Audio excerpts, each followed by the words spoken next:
So yan guys, good morning. Share ko lang sana kung anong ginawa namin dito sa H100 namin bago to naging ganito. Yan, medyo maraming ginawa dito. Unang-una itong kisame niya. Yan, napakarumi. Yan, shout out kay engineer, may-ari na ito. Service nila to sa construction. Ayan o, napakarumi. It nangingitim. Ginamitan nga pala namin to ng ano, yan o, Sunrocks color save, kulay ano, pink. Shit, bakang brush yan. Kung mapapansin nyo, wala nga palang ano yan o, dashboard. Walang dashboard yan nung nakuha namin. Kaya pupunta na kami ng Bukawi para maghanap ng dashboard. Ari na nga pala dumaan na ito para walang traffic. At dito nga guys sa Bukawi, ayan, mga surplusan, Hyundai tsaka Kia tinda nila dyan. Ito napili natin yung wooden style kasi yan daw yung uri galing Korea. Mga guys, pinabaklas natin yung flooring. Dumi.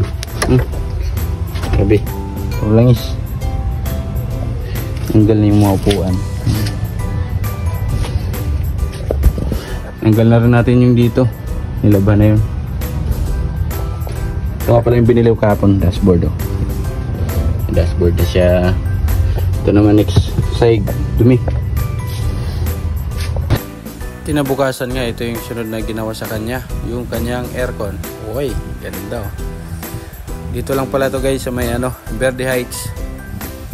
Ayan, Ibn Peter, tapat ng car wash.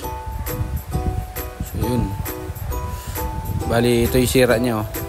Butas, tumatama sa inverter. Ayan, laking butas. Tapos kinubukasan, ito yung umpisa na namin yung kanyang ano, backseat sa likod. Yan, welding lang yan.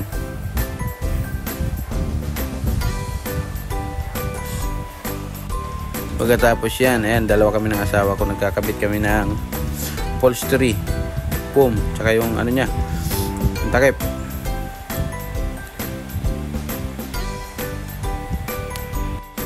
At dito pinagalitan pa nga niya ako nito, ayan oh, kulubot daw, pinaulit pa sa akin yan, baklas lahat. Sus ko, grabe, wala tayong magagawa kundi sumunod kaysa mag-away pa. At ito na nga yung kalabasan. Wow, yung aming backseat. Yan, ito na rin loob niya guys. Yan, malinis na yan. Kahit hanggang taas yan, malinis na. Yun. Tapos test drive na kaagad. Yun. Ang ganda pa manakbo. Walang problema. Salamat kay engineer sa magandang unit. Yun lang. Thank you.